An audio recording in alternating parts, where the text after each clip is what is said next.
dilluki yeesu dow gafangal. Yeesu nder Urushalima. To en daari nder habaru belɗum ɗum Luka windi, nden bo en gi'a yaadu jundu ndu Yeesu waɗi yaaki nder Urushalima. Nde o yotti, E yottaaki maako dow babba, seyra yimɓe ɗuɗɓe e kawriti gam jaɓɓomo. Ɓe mbe'iti cuddaari maɓɓe dow laawol ngol Yeesu tokkata. E ɓe ngima e ɓe mbi'a, en mantu laamiiɗo garayɗo nder inde Joomiraawo. ngam ɗume mawninirtonmo ni hi? To, annabo en Israa'iila arande en, ɓe ngaɗi annabaaku Allah e hoore muɗum jippoyto laamo dow ɓiɓɓe Israa'iila o hisna ɓe. Yimɓe maako boo laamoto duuniyaaru.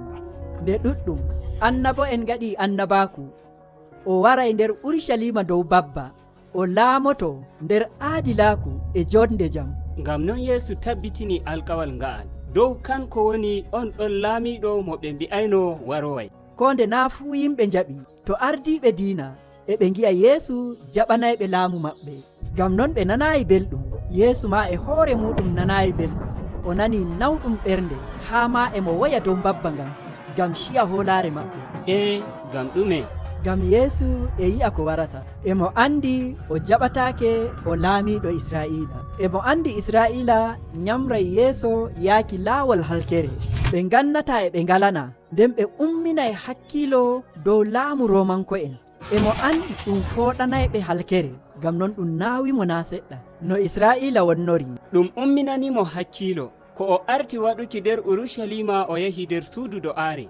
O sankiti ngaylitooɓe ceede nder wuro seniingo ngon. Emo habda o hebbitina annabaaku annabo'en. Emo dari yaasi wuro do'aare ngon. Emo wi'a e sembe, ɗo haani ɗum laato wuro to ɗum mawninta Allah. Amma on gartiringo luuro wuyɓe. Luuro saliiɓe ko Allah yiɗi? Emo meta deedey ko annabi Irmiya wi'i. Dariiɗo to Yeesu dari. Emo dari hakkunde ardiiɓe diina e ardiiɓe leydi. O haɓani laamotooɓe Israa'iila ngam wanyuki ko Allah yiɗi e halleende maɓɓe. Ɓe nani bo ko o wi'i, ɓe fuɗɗi siryaaki ngam ɓe mbaramo.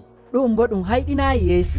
Goonga, ɗum shiryaama waɗe e carel humto sakkinki. E nder nde asaweere, ɓiɓɓe Israa'iila gaɗata humto sakkinki, ngo sittorki no Allah hisniri ɓe daga leydi maccungaaku. Ngam non Yeesu huutiniri misaalu humto sakkinki ngam wangina ma'ana mayde maako. Buroodi ɗum o ŋappiti ɗum misaalu ɓandu maako. Ndiyam inaboojam ɗam o facci ɗum misaalu ƴiiƴam maako. Tabbitinayɗam alkawal hakkunde Allah e Israa'iila. Yeesu maayay ngam yimɓe maako. Mayde maako maɓɓitay dammugal sumpotirki e Allah. Gaɗa nyamki maɓɓe, Yeesu hocci tokkuɓe mo yaaki nder gesa ngam ɓe ngaɗa do'aare. Yeesu habdi ngam hisna yonki muɗum to maaya, amma e re'irde o heɓi jaalorgal, o maayi ngam hisnuki ɓii Aadama. Ngam non ardiiɓe diina ɗi ndenoɓe suudu do'aare kawri ngam nanguki Yeesu e carel ngel Urushalima e ley laamu leydi Rooma. Daga ɗon ardiiɓe diina ɗaɓɓiti umroore nanguki Yeesu daga to gomnaajo leydi Rooma bi'eteeɗo Bilatus. Ɓe pewani Yeesu wiiki kanko woni laamiiɗo Urushalima, nden emo ummina hakkiilo yimɓe dow laamu Rooma. Bilatus ƴami Yeesu, an woni laamiiɗo Yahudanko'en? Yeesu nooti wi'i, non no mbiɗa.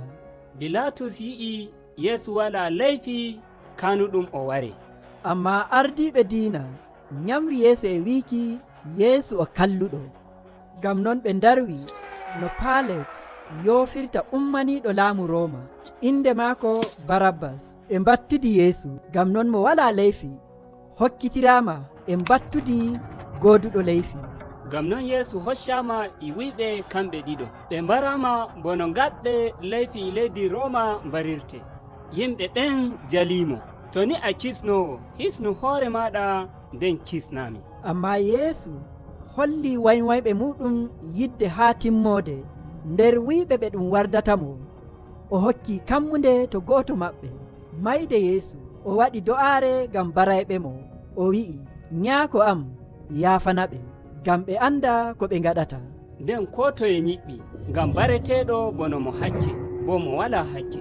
Nden Yeesu woyi e bojji gimol daga nder deftere Jabura. O wi'i, nyaako am, e nder jungo ma mi waɗi yonki am. Nden Yeesu maayi, mayde yurminiinde